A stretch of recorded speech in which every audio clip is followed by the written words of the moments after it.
Certo dia após o dilúvio, quando um dos filhos de Noé, Cã, o viu dormindo embriagado e nu, começou a rir de seu pai e correu para contar aos seus outros 2 irmãos, Sem e Jafé. Estes, ao contrário, foram de costas e cobriram a nudez do pai Noé. Quando soube do acontecido, amaldiçoou seu filho Cã, para que este e seus descendentes servissem a seus outros 2 filhos, e toda a geração após ele se tornou maldita. Cã casou-se com Semiramis, e ambos geraram um filho, Nimrod. Ele matou seu pai Cã e casou-se com sua própria mãe. Foi o fundador da Babilônia, Nínive e outras cidades pagãs.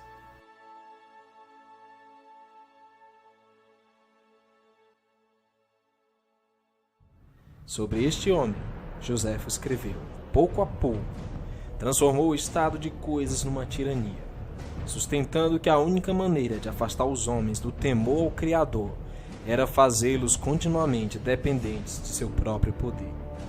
Ele ameaçou vingar-se do Criador se este quisesse novamente inundar a terra, porque construiria uma torre mais alta do que poderia ser atingida pela água e vingaria a destruição dos seus antepassados. O povo estava ansioso de seguir este conselho, achando-se escravidão submeter-se ao Criador, de modo que empreenderam uma construção da torre. Ela subiu com rapidez além de todas as expectativas. Miqueias 5:6 informa: eles apacentarão a terra da Síria pela espada e a terra de Nimrod pelo seu punhal. O que parece associar a terra de Ansur em Gênesis 10:11 com a Síria, visto que a Síria evidentemente derivou seu nome de Assur, filho de Sem. Nimrod, como neto de Cã, deve ter invadido o território semita.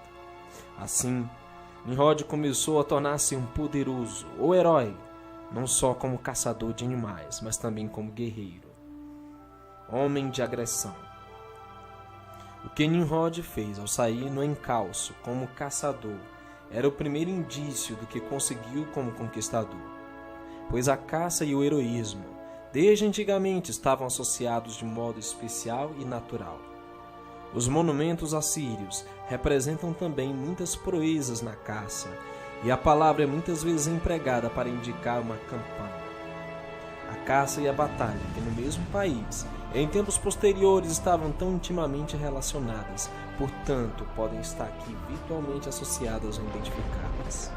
O significado, então, será que Nimrod foi o primeiro, depois do dilúvio, a fundar um reino, a unir os espalhados fragmentos do domínio patriarcal e a consolidá-los sobre si próprio como único cabeça e senhor. E tudo isso em desafio ao Criador, pois significava a intrusão violenta do poder camítico em território semítico.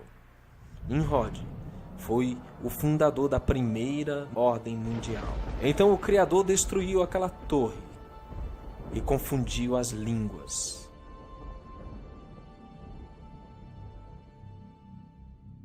Seu tio Sem matou Nimrod, pois ele estava se opondo muito contra o Criador. Semiramis, sua mãe e esposa, espalhou a mentira de que ele não havia morrido, e sim que havia ido para o céu, pois ele se dizia Deus, o Deus Sol. Semiramis engravidou e dizia ser um presente dos deuses, que era a reencarnação de Nimrod. Mas, na verdade, era fruto de uma traição, pois seu marido filho já estava morto. E nasceu Tamuz, no dia 25 de dezembro, Deus Sol dos egípcios, babilônicos, gregos, persas, romanos e hoje das sociedades secretas. Ele morreu durante uma caça, provavelmente por um animal selvagem, e seu corpo ficou caído sobre um tronco apodrecido de árvore. Sua mãe dizia que neste tronco nasceu um pinheiro, e todos os anos, no dia 25 de dezembro, era comum as pessoas levarem um pinheiro para dentro de casa e o enfeitarem com ouro e prata, como símbolo do renascimento de Tamuz. Jeremias 10:1-6 ouvi a palavra que o Eterno vos fala a vós, ó casa de Israel. Assim diz o Senhor: não aprendais o caminho dos gentios, nem vos espanteis dos sinais dos céus, porque com ele se atemorizam as nações. Porque os costumes dos povos são vaidade, pois corta-se do bosque um madeiro, obra das mãos do artífice, feita com machado. Com prata e com ouro enfeitam, com pregos e com martelos o firmam, para que não se mova. São como a palmeira, obra torneada, porém não podem falar. Certamente são levados, porquanto não podem andar. Não tenhais receio deles, pois não podem fazer mal, nem tampouco têm poder de fazer bem. Ninguém há semelhante a ti, ó Senhor. Tu és grande, e grande é o teu nome em poder. As sacerdotisas jejuaram e choraram por 40 dias e 40 noites a morte de Tamuz. Ao pé do pinheiro, e no final desse período agradeciam umas às outras, fazendo trocas de presentes, os quais eram depositados aos pés desse pinheiro. Todos os anos, no dia 25 de dezembro, era comemorado o nascimento de Tamuz, o Natal.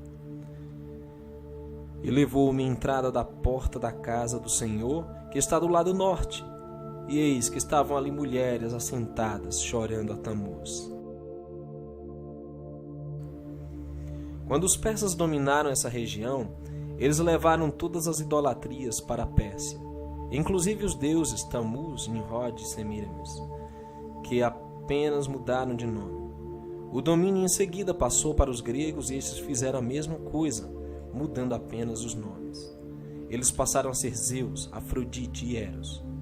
Em seguida, os egípcios dominaram e mudaram os nomes também, passando a se chamar Osíris, Ísis e Horus. Nos tempos do Salvador, o domínio era romano e Roma mudou também os nomes. Passaram a se chamar apenas Vênus e Cupido, caindo a figura do pai. No século IV, depois do Messias, o imperador Constantino, para agradar os cristãos que eram de grande número em Roma, decidiu oficializar o cristianismo como religião do império. E para agradar ainda mais, pegou os nomes mais fortes dentro do cristianismo e passou a chamar os ídolos por nomes cristãos. Tamuz e Semiramis passaram a se chamar Menino Jesus e Virgem Maria. Assim, o Natal continuou a ser comemorado como sendo o nascimento do menino Jesus, mas na verdade, esse menino era Tamuz, o deus pagão. Semiramis ficou conhecida por todo o mundo antigo. Ela é mencionada em Atos capítulo 19 e no verso 27, onde é mencionado, mas também de que o próprio templo da grande deusa Diana seja estimado em nada, vindo a ser destruída a majestade daquela que toda a Ásia e o mundo veneram. Semiramis é a mulher das cédulas do real, a mulher da estátua da liberdade, a mulher da balança da justiça e da Columbia Pictures. Ela foi a fundadora de várias doutrinas pagãs. A Trindade, a imortalidade da alma no espiritismo e a reencarnação, a adoração dominical, o Deus Sol e as festas pagãs, como 25 de dezembro, e a fundação dos templos como o zigurate para a adoração dos falsos deuses. Babilônia continua até os dias de hoje.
Vamos ver a história dessa imagem, conforme havíamos prometido.